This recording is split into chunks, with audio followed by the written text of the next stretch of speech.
What's going on, everybody? The Giants lose 38-7 to the Philadelphia Eagles, and the season is over. Took a couple days to recover before making this video. Honestly, not a lot of positive things to say about this game. Definitely some positive things to say about the season. We'll get to the season reflections in a minute, but this game really just got off on the wrong foot. You thought when the Eagles went down, maybe there was a little bit of chance of life. That's similar to the way we played against the Vikings, that we'd come right back, score, make this a little bit of a game. I thought to myself before this game, the only way we win this is if we do not get boat raced in the first quarter or first half, and that's exactly what happened with the Eagles going down and scoring on 4 of their first 5 drives, 4 touchdowns, looking utterly dominant on offense, and having our defense honestly just seemingly lost. We'll talk a little bit more about the defensive game plan, but would have liked to have seen a little bit more of the classic Wink Martindale pressure scheme, see us go down that way, as opposed to letting Jalen Hurts carve us apart in the zone along with the run game. It just felt like nothing worked well defensively.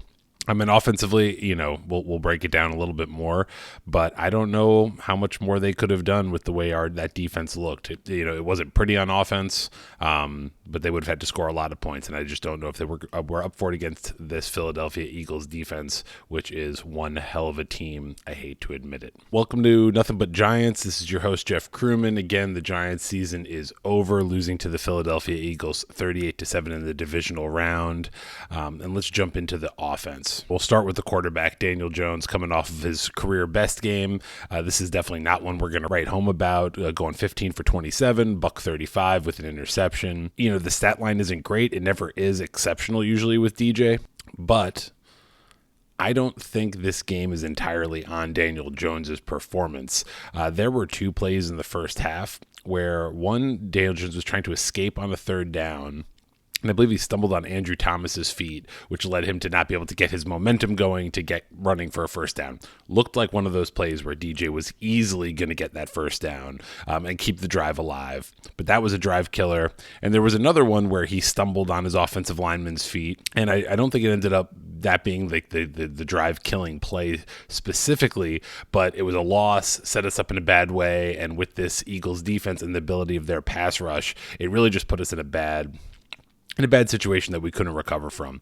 And honestly, I don't remember seeing Daniel Jones trip over his offensive lineman's feet at all this season, and to have it happen 2 times in one half in arguably the biggest game of the year, I think unfortunately goes to show that it was just not our day out there. Besides the stumbles, there was just constant pressure. Even when the Eagles were just rushing 4, our offensive line could just not hold up. With the exception of Andrew Thomas, everyone else looked unfortunately really weak.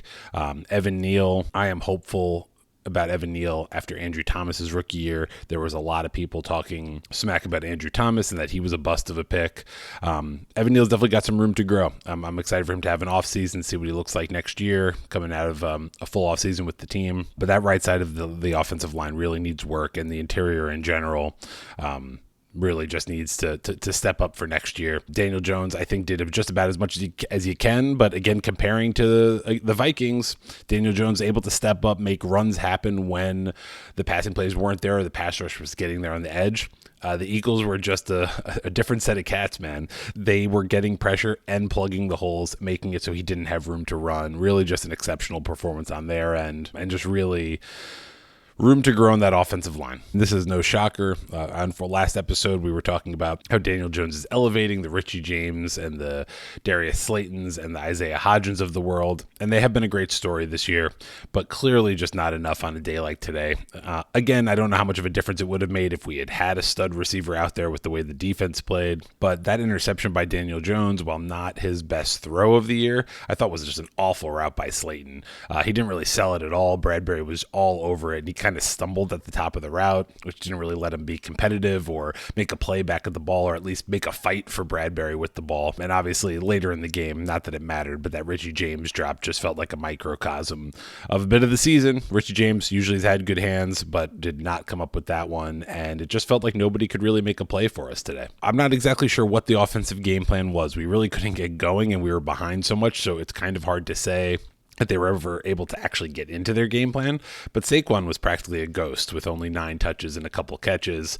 Looked like the only exciting piece that we had on offense, to be honest. We'll talk more about Saquon's future, but obviously not the dominating performance that we needed out of him. Did not get the ball in his hands in enough situations to allow him to succeed. Hopefully that's something we address going into the offseason next year. Hopefully he's back. Hopefully it's not his last game in blue. All right, let's jump into the defense for a little bit. Like we mentioned in the intro, was a little bit surprised to see Wink not go back to the all gas, no brakes defensive style that we've been used to this season and getting after Jalen Hurts. Just seemed like we were pretty comfortable playing in that drop zone and rushing for the most part. Felt like when we rushed more, it worked. I think our only sack on the day was for Xavier McKinney when they sent him off the edge, and it was a really nice looking play. Seemed to throw the Eagles off.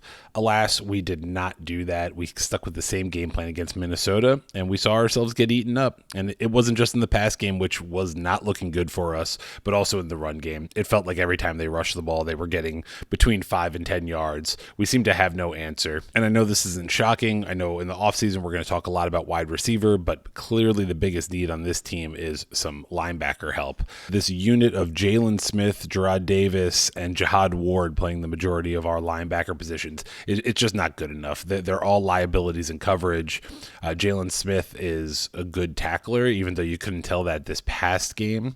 But clearly that is a position that we are going to need to upgrade in the draft and through free agency. Hopefully we see a little bit more Micah McFadden from the draft this past year, but they were really suspect. Every single run, it felt like got to that second level of the linebackers, and it didn't even seem like we were getting blocked all the time. Just couldn't make the tackles, could not step up and make a play. Very disappointing effort by the linebackers. In fairness to the defense in general, the Eagles' offensive line was just elite. I mean, Lane Johnson playing through a torn groin, I mean, tougher than me, but still looked better than most of some of the guys on our offensive line.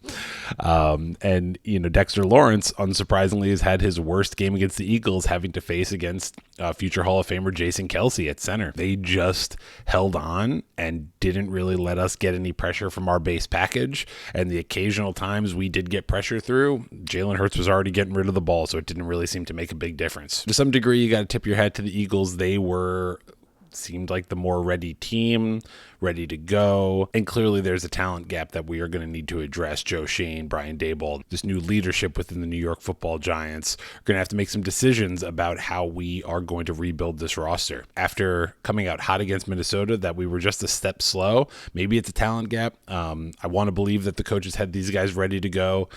It just was not our day today, unfortunately. And the season comes to an end. We have a few months to get ready before the draft. In between the end of the season and us recording this podcast, we did see some post-season press conferences from Daniel Jones, Saquon Barkley, Joe Shane, and Brian Daboll. DJ, according to Joe Shane, very likely back, even though in Daniel Jones's own press conference, he didn't make it seem like a done deal that he'd be back with the Big Blue. Feels like the right fit considering everything that we have been through with Daniel Jones. I would be excited to have him back. That's obviously going to be a big domino to fall first to see if that ends up being a franchise tag or we're able to come to an agreement for a long-term contract that makes sense for him. I don't think yesterday's performance impacts what I was thinking he was going to get as far as a contract coming up in this offseason. I think he still played very well, stepped up and shown that he can lead this offense, and I'm excited to see what he can do with more pieces and see how he can compete against a team like the Eagles in 2023. Saquon is an interesting one. Saquon was much more vocal about his desire to remain a Giant. He has been continuously vocal about his desire to remain a Giant for his entire career. But it seemed like from Joe Shane's press conference that there was a little bit of a larger gap in the negotiating process when they talked in the middle of the season this past year. So it'll be really interesting to see what we do with Saquon, if he ends up with this franchise tag, if we end up coming to an agreement that makes sense for both him and the team. It seems like the kind of two core guys that you'd really love to build your franchise around. But at the same time, you've got a lot of guys that you need to pay and a lot of areas that you need to improve. And we have obviously seen the negative effects of teams paying running backs and quarterbacks too much money and then not having enough to spread around the wealth and build the team that can really compete. And I'm really excited about this offseason. Obviously, I wasn't ready for it to start so soon, but very excited about this offseason and seeing what Brian Daboll and Joe Schoen can do with an entire offseason program in time to prepare for the draft. Obviously, we've got a significant number of needs, like we were saying earlier. Linebacker, wide receiver, interior offensive line, and cornerback are all going to be needs in the draft, among bolstering depth at other positions. But I'm really excited to have confidence for a change in the general manager and coach, in the decisions that are being made.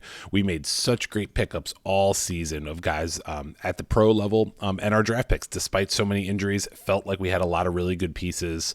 I'm excited to see what Joe Schoen can do with a little bit more room in the salary cap. I'm excited to see what Brian Daboll and his staff are going to be able to come up with a full offseason to prepare, knowing these guys a little bit better, and now having a little bit of success to build on with this postseason run this year. So that's it. We're going to keep it nice and short and sweet. Unfortunately, the Giants season is over. Disappointing game today, but I will again say that this has been a much more fun season than I ever anticipated. The Giants were expected to be bottom feeders this season, looking at a top draft pick, probably Daniel Jones's swan song with the Giants, and instead we had a fun winning year, making the playoffs, not even as the bottom seed, winning a game, seeing Daniel Jones take that next step, and again, feeling like we have arrived with this coach and general manager duo that should be here for the foreseeable future. So thank you, New York Giants, for a tremendous season. Thank you all out there for watching. I'm excited to make more of these videos this coming off season in preparation of the draft and next year. We'll also be doing some Knicks and Yankees videos in the meantime to get us through the off season of football. And until then, let's go Giants.